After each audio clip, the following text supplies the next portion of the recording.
Shalom Charim, I'm Steve Banu. You're watching Israeli News Live, and of course, guys, all kinds of things are going on in the world. I apologize for being late tonight. We were actually very much involved with the video that I was making for Patreon, and wow, that is a loaded video. Very loaded video, and I really get into the issue of breaking down some things that are troubling indeed. And I go into, on this particular video here, going back in history, what I have always tried to do, and that is to expose the Israeli leadership's involvement with the Vatican. God bless you, Sister Christine. You know, it's funny. You have the wrench again, but you know, the funny thing is I didn't have to do anything. I think that YouTube is messing with our moderators as well, because our moderator, Sister Christine, had lost her moderator position, but yet no one ever did anything with it. And we were going to reinstate it back. We thought, wow, how did that happen? But I didn't have a chance. I was going to wait till she actually got on tonight and then click on it. But as we can see, it was already there. So that's definitely YouTube in the background trying to mess with everything because they don't want you guys to know the truth. But anyway, the video that we were doing on Patreon, which, by the way, those of you that are interested in that channel there, it's patreon.com/Israeli News Live.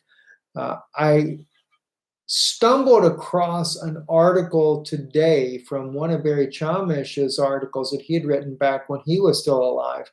And he had spoke about a doctor out of New York that had written in depth about the Israeli government and their links to the Vatican and overtaking Jerusalem to internationalize Jerusalem as part of a New World Order.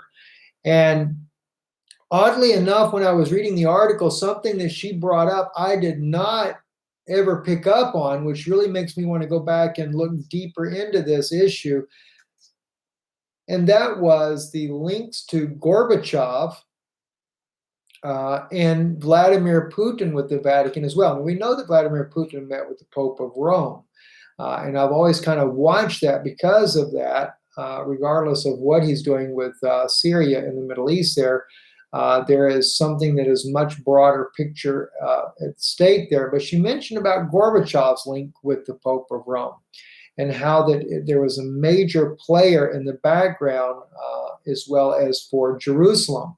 So we got to get into that, and really I want to dig out, see what I can find out about that. But what I did on the message that I'm actually right now, it's in the process of loading here now. It's only 32% in processing on the pre-recorded section of this, but I will have it up later tonight on Patreon, depending on how fast it loads.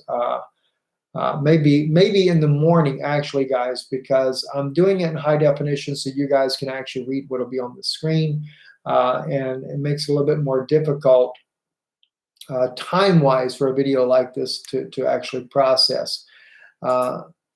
I get into all kinds of things. I go into where those that are wanting to stand by Prime Minister Netanyahu, believing that he is a godly man chosen of God to lead Israel with all the enemies of Israel coming against it. And I share, you know, how he supports the gay pride movement, how he supports the gay parades in Jerusalem, how he supports abortion.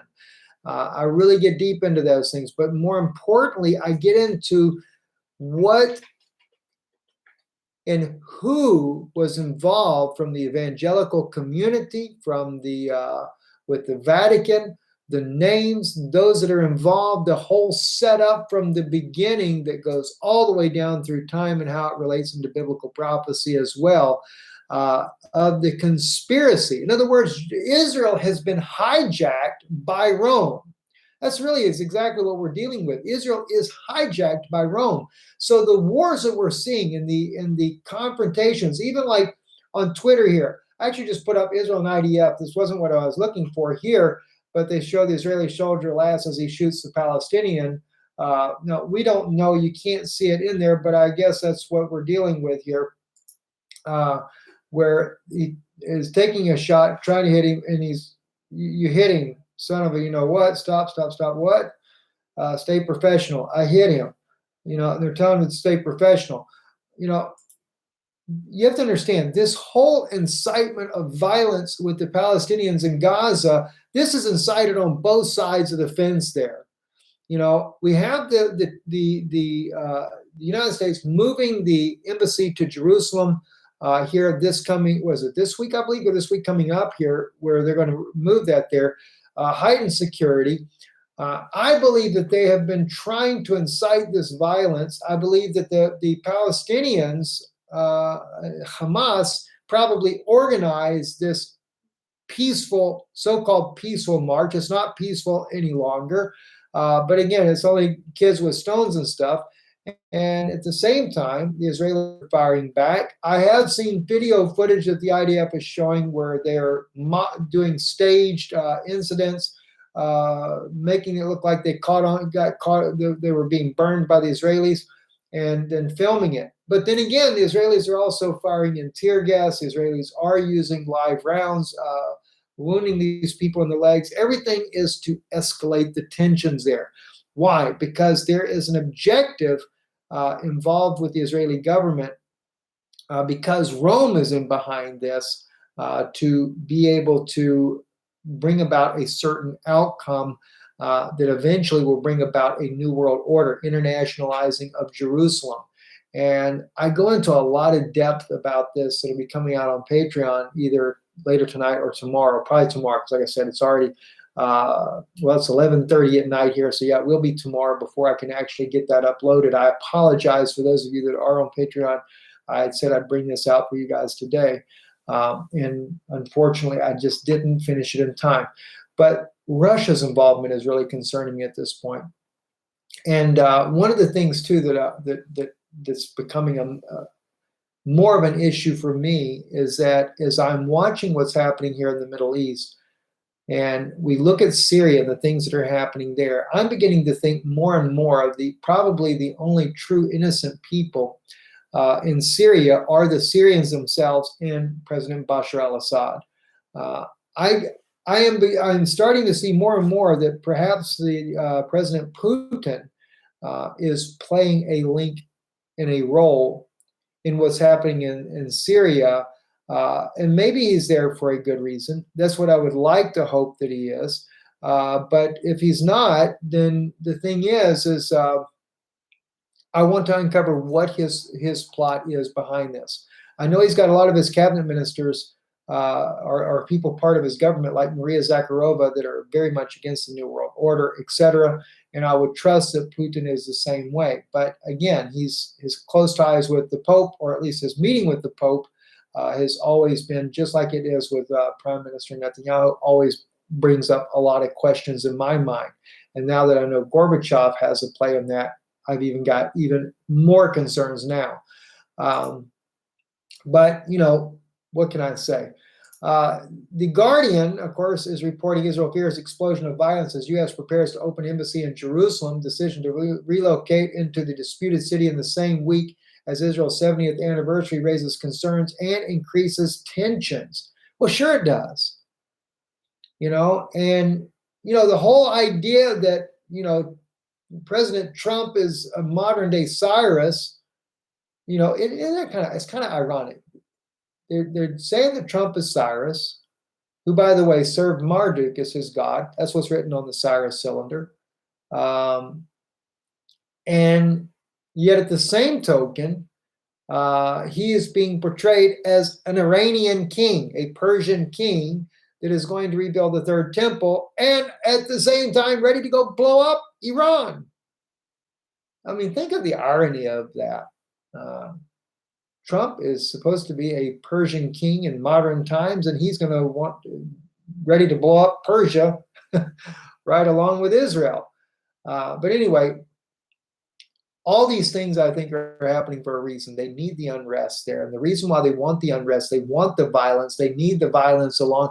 They're intentionally inciting the people in Gaza. Hamas is in behind there. And by the way, if you don't know this or not, Hamas is an organization that, according to some, has been created in order to rile up the people in the Gaza Strip there. And they're doing a very good job of it.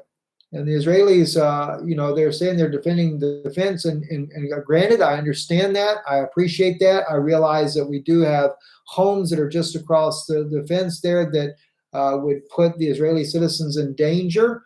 But I believe that this is being instigated on both sides. And I think it's to do that, to get up all this momentum 5 weeks now into this, because the 70th anniversary of Israel coming up, and with the moving of the embassy, couple of this all together, and what are you going to have? A huge mess is what we're going to have. A huge mess.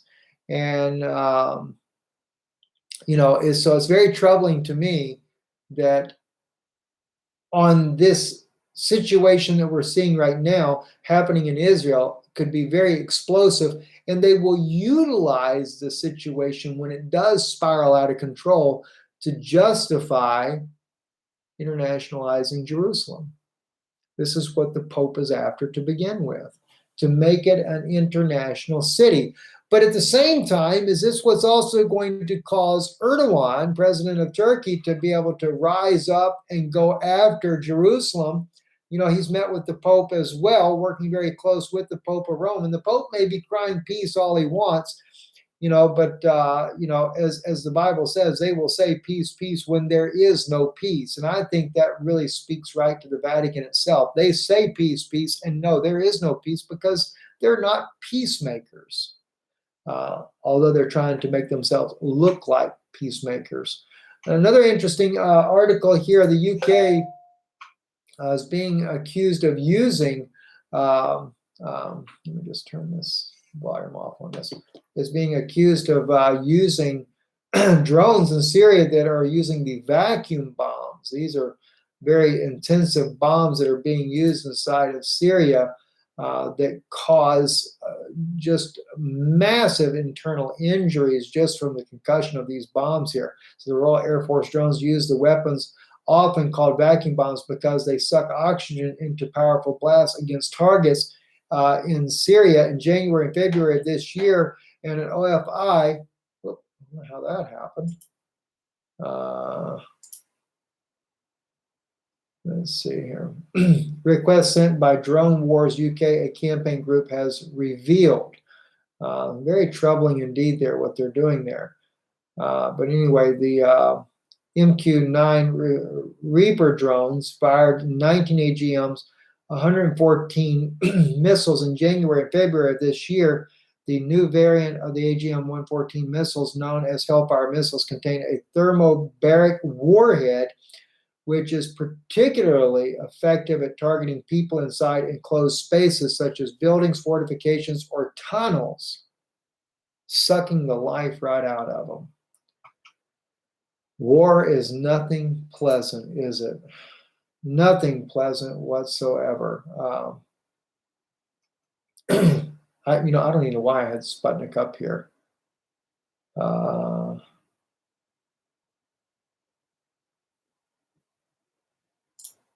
think it was the Salisbury attack here.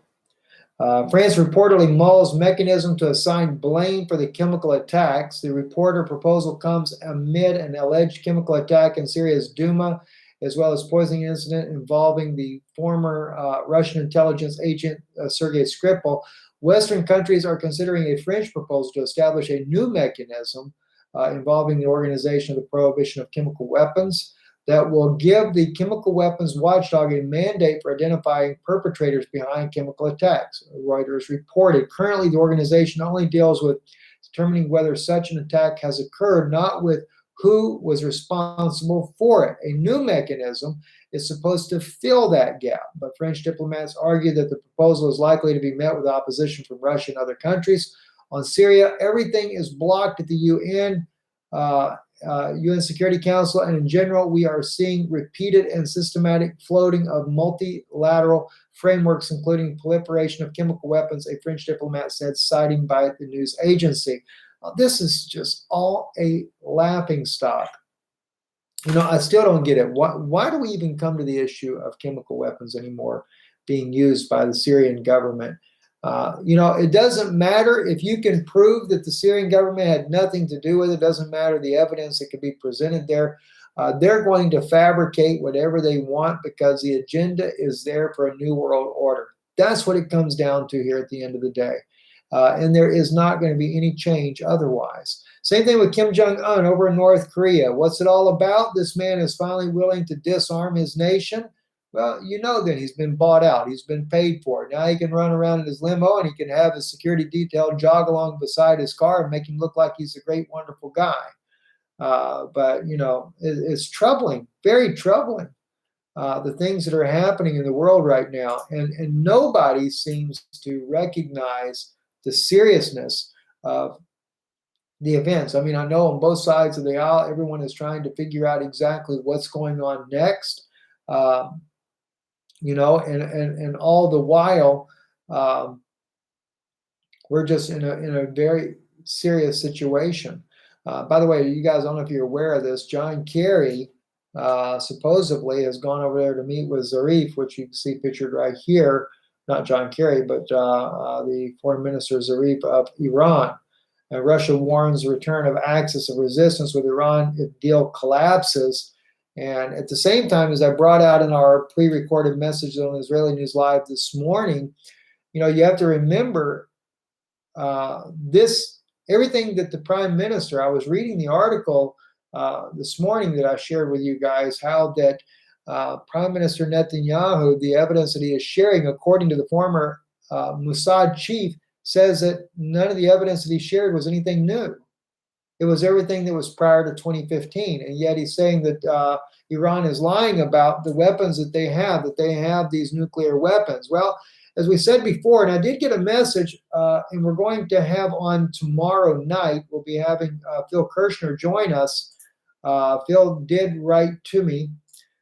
He's agreed to come on tomorrow night about the interview he did with the defector Iranian scientist that spoke about Iran already having atomic weapons.